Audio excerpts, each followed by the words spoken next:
రవ్వ కేసరి చేయవలసిన పదార్థాలు: డ్రై ఫ్రూట్స్, పంచదార, ఉప్మా రవ్వ, ఫుడ్ కలర్, ఇలాచి. ఈ రెండు ఫ్రై చేసుకొని నేతిలో ఫ్రై చేసుకొని పక్కన పెట్టుకోవాలి.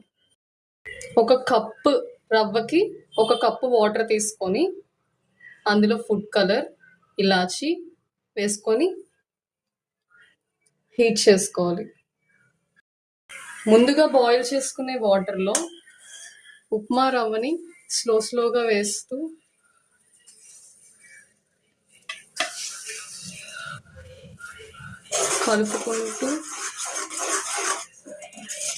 కలుపుకుంటూ ఉండాలి.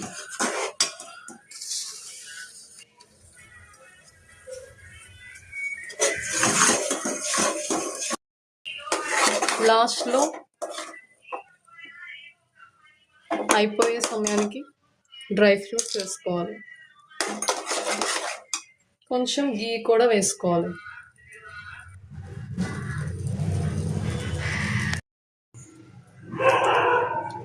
కంప్లీట్ యువర్ రవ్వ కేసరి.